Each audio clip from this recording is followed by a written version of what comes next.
Hello, kamusta ka at welcome back sa channel ko. Napansin mo ba? May mga tao na kahit gaano kaganda, kahit gaano kayaman, kahit gaano ka-successful, paulit-ulit pa rin silang iniiwan. Samantalang may iba naman na hindi naman perpekto, hindi artista, hindi sobrang yaman, pero pinipili sila ng partner nila araw-araw.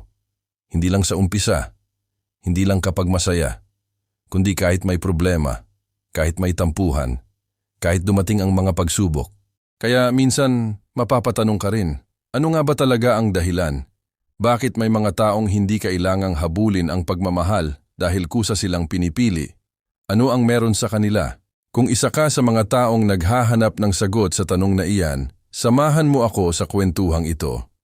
Dahil pag-uusapan natin ang mga katangian na hindi man laging napapansin sa social media, pero sila ang tunay na dahilan kung bakit nananatili ang isang tao. Hindi ito tungkol sa pagiging perpekto, hindi ito tungkol sa pagiging pinakamaganda o pinakaguwapo, at lalong hindi ito tungkol sa kung gaano kalaki ang laman ng iyong bank account. Dahil ang totoo, maraming relasyon ang nagsisimula dahil sa atraksyon, pero nananatili dahil sa karakter. Isipin mo na lang ang isang bahay. Pwedeng maganda ang pintura nito, pwedeng mamahalin ang mga dekorasyon, pero kung mahina ang pundasyon, isang malakas na bagyo lang, guguho rin. Ganoon din ang relasyon. Ang panlabas na anyo ay maaaring makaakit, pero ang ugali at pagkatao ang dahilan kung bakit may nananatili. At isa sa mga katangiang iyon ay ang pagkakaroon ng kapayapaan sa sarili. Alam mo, nakakapagod makasama ang taong laging may drama sa buhay. Iyong bawat maliit na problema ay parang katapusan na ng mundo. Iyong bawat pagkakamali ay nagiging malaking away. Sa umpisa, baka kayanin pa iyon ng partner mo. Pero habang tumatagal, unti-unti siyang napapagod. Hindi dahil masama kang tao, kundi dahil lahat tayo naghahanap ng lugar na makakapagpahinga tayo emotionally. Kapag ang isang tao ay kasama ka, gusto niyang maramdaman na ligtas siya. Na hindi niya kailangang maglakad ng nangingimi dahil baka anumang oras ay magkaroon ng gulo. Hindi niya kailangang maging perpekto para lang maiwasan ang pagtatalo. May kilala akong mag-asawa na halos 30 taon nang magkasama. Isang beses tinanong sila kung ano ang sikreto nila. Akala ng lahat sasabihin nila na mahal nila ang isa't isa araw-araw. Pero ang sagot ng lalaki ay simple lang. Sarado na ang mundo kapag nasa bahay ako. Kapag kasama ko siya, payapa ang isip ko. Napakasimple pero napakalalim. Minsan kasi mas mahalaga ang kapayapaan kaysa kilig. Dahil ang kilig nawawala at bumabalik. Pero ang kapayapaan, kapag nahanap mo sa isang tao, bihira mo nang gustong pakawalan. Kaya kung gusto mong piliin ka ng isang tao araw-araw, alamin mo rin kung ikaw ba ay nagbibigay ng katahimikan o dagdag na pagod sa buhay niya. At kasunod nito ay ang pagiging totoo sa sarili. Napakaraming tao ang nagpapanggap sa umpisa ng relasyon. Kunwari okay lang sila kahit hindi naman. Kunwari masaya kahit nasasaktan na. Kunwari wala silang problema kahit halos hindi na sila makatulog sa gabi. Ang problema rito, hindi pwedeng habang buhay kang magsuot ng maskara. Darating ang panahon na lalabas din ang tunay mong pagkatao. At kapag ang isang tao ay minahal ang bersyon mong peke, mahihirapan siyang tanggapin ang totoong ikaw. Pero kapag naging totoo ka mula pa lang sa simula, may kakaibang kalayaan doon. Hindi mo kailangang magkunwari.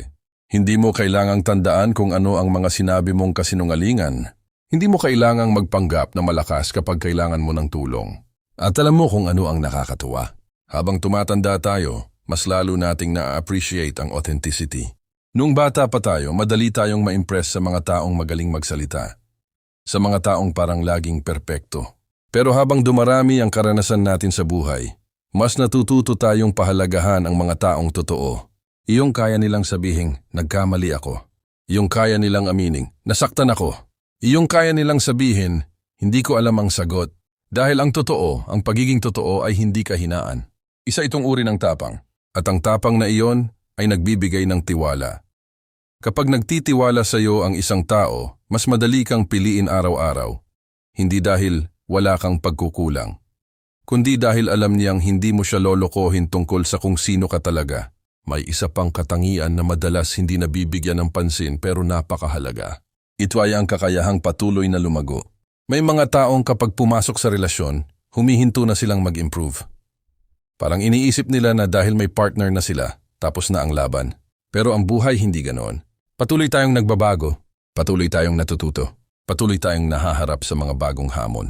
Kapag ang isang tao ay nakikita na nagsisikap kang maging mas mabuting bersyon ng sarili mo, nakaka-inspire iyon. Nakakainganyo iyong samahan ka sa paglalakbay. Hindi mo kailangang maging mayaman agad. Hindi mo kailangang maging successful agad.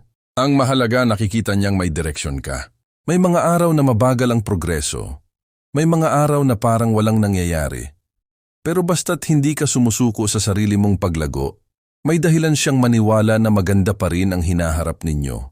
At sa maraming pagkakataon hindi perfection ang hinahanap ng tao, progress. Dahil mas madaling mahalin ang taong nagsisikap kaysa sa taong kampante na sa lahat. Ang relasyon ay parang hardin. Hindi sapat na minsan mo lang itong diligan.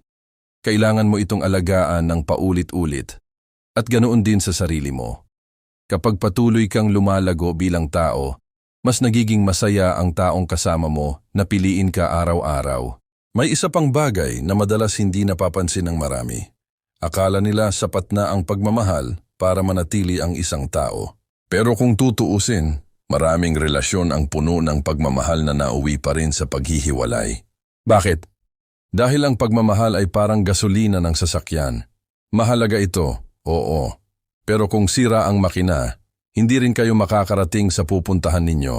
Kaya napakahalaga ng isang katangian na bihirang pinag-uusapan pero napakalakas ng epekto. Ito ang pagiging emotionally mature. Kapag bata pa tayo, madalas gusto nating manalo sa argumento. Gusto nating tayo ang tama. Gusto nating mapatunayan na mali ang kabilang panig. Pero habang tumatanda, napagtatanto natin na hindi lahat ng laban ay kailangang panalunan. May mga pagkakataong mas mahalaga ang pag-unawa kaysa pagdepensa sa sarili. May mga pagkakataong mas mahalaga ang relasyon kaysa ego. Isipin mo ang isang simpleng sitwasyon. Pagod kayong dalawa. Pareho kayong may problema. Pareho kayong stressed. May nasabing hindi maganda ang partner mo. Kung immature ang reaksyon, agad kang gaganti. Magbibilangan kayo ng pagkakamali. Maghuhukayan ng nakaraan hanggang sa ang maliit na problema ay magiging napakalaking gulo. Pero kung may emotional maturity ka, marunong kang huminto sandali. Hindi para magpatalo, kundi para maintindihan kung ano talaga ang nangyayari. Minsan kasi hindi galit ang problema. Pagod lang. Hindi kawalan ng pagmamahal ang problema. Puno lang ng stress ang isip. Kapag nakita ng isang tao na kaya mong hawakan ang mahihirap na sitwasyon ng may kalma at respeto, mas lalo kang nagiging mahalaga sa buhay niya. Dahil alam niyang kapag dumating ang bagyo, hindi ikaw ang magiging dagdag na problema. Ikaw ang magiging kasama niya sa paghahanap ng solusyon. At sa panahon ngayon, napakahalaga niyan. Dahil marami ng tao ang marunong magmahal kapag masaya. Pero kakaunti ang marunong magmahal kapag mahirap na. Kasabay nito ang isang katangiang simple lang pakinggan, pero napakalalim ng epekto. Ang pagiging marunong magpasalamat. May mga tao kasing kahit anong gawin mo, parang kulang pa rin. Kapag binigyan mo ng isa, hahanapin ang dalawa. Kapag ginawa mo ang lahat, hahanapin ang hindi mo nagawa. At sa paglipas ng panahon, nakakapagod iyon. Hindi dahil masama silang tao, kundi dahil walang taong gustong mabuhay na pakiramdam niya, ay hindi sapat ang lahat ng effort niya. Samantalang may mga taong marunong mag-appreciate ng maliliit na bagay. Iyong simpleng paghatid, simpleng pag-alala, simpleng pagtanong kung kumusta ang araw mo. Hindi nila tinitingnan kung gaano kalaki ang halaga. Tinitingnan nila ang intensyon. At alam mo ang nakakatuwa, kapag ang isang tao ay nararamdamang na-appreciate siya, kusa siyang gustong magbigay pa. Parang halaman na dinidiligan.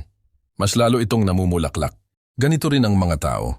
Kapag lagi mong nakikita ang mabuti sa kanila, mas lalo nilang gustong ipakita ang pinakamagandang bahagi ng kanilang pagkatao.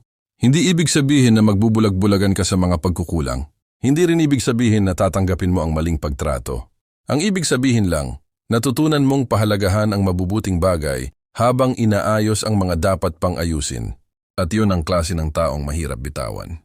May isa pang mahalagang dahilan kung bakit may mga taong pinipili araw-araw ng kanilang partner. Hindi sila umaasa na ang relasyon ang bubuo sa kanilang buong pagkatao. Alam mo, delikado kapag ginawa nating sentro ng buong mundo natin ang isang tao. Sa umpisa parang romantic pakinggan. Ikaw ang mundo ko. Ikaw lang ang kailangan ko. Pero sa totoong buhay mabigat iyon. Dahil walang tao ang kayang akuin ang lahat ng emosyonal na pangangailangan ng isa pang tao. Kapag doon umiikot ang buong kaligayahan mo, nagiging pressure iyon para sa partner mo. Unti-unti niyang mararamdaman na kailangan niyang ayusin ang lahat ng problema mo. Kailangan niyang punan lahat ng kakulangan mo. Kailangan niyang tiyakin na masaya ka araw-araw. At nakakapagod iyon kahit gaano ka pa kamahal. Ang mga taong madalas piliin araw-araw ay may sarili rin silang buhay. May sarili silang mga pangarap. May sarili silang pagkakakilanlan. May sarili silang mga interes. Hindi dahil ayaw nila sa partner nila, kundi dahil naiintindihan nila na ang isang malusog na relasyon ay binubuo ng dalawang buo ng tao na piniling magsama. Hindi dalawang taong naghahanap ng magliligtas sa kanila. Napakagaan kasama ng taong may sariling direksyon sa buhay. Dahil hindi niya hinihingi na ikaw ang maging sagot sa lahat. Nakikipaglakbay siya sa iyo, pero hindi niya ipinapasa sa iyo ang responsibilidad para sa buong kaligayahan niya. At yun yung klase ng pagmamahal na tumatagal. Hindi nakakakulong, hindi nakakasakal, hindi nakakatakot, kundi nagbibigay ng espasyo para pareho kayong huminga, lumago, at maging mas mabuting tao. Kapag ganito ka, may kakaibang seguridad na nararamdaman ng taong kasama mo. Alam niyang mahal mo siya, pero alam din niyang kaya mong tumayo sa sarili mong mga paa. Alam niyang importante siya sa buhay mo, pero hindi siya nabibigatan sa responsibilidad na siya lamang ang pinagmumulan ng iyong saya. At sa maraming pagkakataon iyon ang klase ng pagmamahal na kusang pinipili ng tao araw-araw. Hindi dahil pinilit mo, hindi dahil kinontrol mo, hindi dahil natakot siyang mawala ka, kundi dahil kapag kasama ka niya, nararamdaman niyang mas gumagaan ang buhay kaysa bumibigat. At may isa pang katangian na kadalasang hindi nakikita sa mga litrato, hindi nasusukat ng pera at hindi rin na ipapakita sa mga matatamis na caption sa social media. Pero ito ang isa sa pinakamalaking dahilan kung bakit nananatili ang isang tao sa isang relasyon. Ito ay ang consistency. Hindi iyong sobrang sweet ka ngayon tapos bukas parang hindi ka nakilala. Hindi iyong isang linggo kang maalaga tapos sa susunod na linggo wala ka ng pakialam. Hindi iyong magaling ka lang kapag masaya ang sitwasyon, pero nawawala kapag mahirap na. Ang totoo, hindi naman palaging malalaking bagay ang hinahanap ng mga tao. Kadalasan, ang hinahanap nila ay kasiguruhan. Kasiguruhan na kapag may problema sila, nandyan ka. Kasiguruhan na kapag nanghina sila, hindi mo sila iiwan. Kasiguruhan na ang mga salita mo ay tugma sa mga ginagawa mo. Dahil madaling magsabi ng mahal kita. Pero ibang usapan ang paulit-ulit itong patunayan sa simpleng paraan araw-araw. Naalala ko tuloy ang isang matandang mag-asawa na minsang natanong kung bakit hanggang ngayon ay matatag pa rin ang kanilang relasyon. Ngumiti lang ang lalaki at sinabing, "Wala naman kaming sikreto. Ginagawa lang namin ang mga simpleng bagay kahit hindi namin feel minsan." Napakaganda ng sagot dahil doon madalas nadadapa ang maraming tao. Inaakala nila na ang pagmamahal ay puro emosyon, pero ang matagal na pagmamahal ay kadalasang desisyon. Desisyong maging mabuti kahit pagod ka. Desisyong makinig kahit may sarili ka ring problema. Desisyong manatili kahit hindi perpekto ang sitwasyon. Kapag nakikita ng isang tao ang consistency mo, unti-unti siyang nagkakaroon ng malalim na tiwala sa iyo. At kapag may tiwala, mas madaling manatili, mas madaling pumili, mas madaling magmahal. May isa pang mahalagang bagay, ang kakayahang respetuhin ang sarili. Minsan kasi, sa sobrang takot nating maiwan, handa na tayong tanggapin ang kahit anong pagtrato, kahit paulit-ulit tayong binabaliwala, kahit paulit-ulit tayong sinasaktan, kahit malinaw nang hindi tayo pinapahalagahan, iniisip natin na baka kapag mas nagbigay pa tayo, mas mahalin tayo. Pero kadalasan, kabaligtaran ang nangyayari. Kapag hindi mo nirerespeto ang sarili mo, nahihirapan ding respetuhin ka ng ibang tao. Hindi ibig sabihin nito na magiging mayabang ka. Hindi ibig sabihin na magiging makasarili ka. Ang ibig sabihin lang, alam mo ang halaga mo. Alam mo kung ano ang tama at mali. Alam mo kung hanggang saan ang kaya mong ibigay nang hindi nawawala ang sarili mo. May kakaibang dating ang taong may respeto sa sarili. Tahimik lang, hindi pala away. Hindi kailangang magyabang. Pero alam niyang hindi niya kailangang magsumamo para mahalin. At alam mo kung bakit mahalaga iyon. Dahil ang tunay na pagmamahal ay hindi dapat hinihingi na parang limos. Ito ay kusang ibinibigay. Kapag nakita ng isang tao na mahal mo ang sarili mo sa tamang paraan, mas nagiging madali para sa kanya na mahalin ka rin ng tama. Sa huli, kapag pinag-isipan mo ang lahat ng ito, mapapansin mong wala ni isa sa mga nabanggit ang tungkol sa pagiging perpekto. Walang nagsabing kailangan mong maging pinakamaganda. Walang nagsabing kailangan mong maging pinakamayaman. Walang nagsabing kailangan mong maging pinakamahusay sa lahat. Dahil ang totoo, ang mga tao ay hindi nananatili dahil nakahanap sila ng perpektong partner. Nanatili sila dahil nakahanap sila ng taong nagbibigay ng kapayapaan, katapatan, paglago, pag-unawa, pagpapahalaga, kalayaan, consistency at respeto. At ang magandang balita, lahat ng katangiang ito ay pwedeng pagtrabahuhan, pwedeng matutunan, pwedeng paunlarin. Kahit ano pa ang naging karanasan mo noon, kahit ilang beses ka nang nasaktan, kahit ilang beses ka nang nabigo sa pag-ibig, hindi pa huli ang lahat. Dahil bawat araw ay pagkakataon para maging mas mabuting bersyon ng sarili mo. At kapag naging mas mabuti kang tao, hindi lang relasyon ang gumaganda, pati buhay mo. Kaya kung may isang bagay kang dapat tandaan mula sa kwentuhang ito, ito iyon. Huwag mong gawing layunin na habulin ng isang tao para piliin ka. Mas mahalagang maging klase ng taong natural na pipiliin.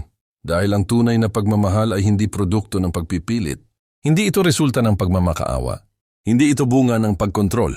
Ito ay kusang lumalago kapag dalawang taong handang magmahal ng may respeto, katapatan, at malasakit.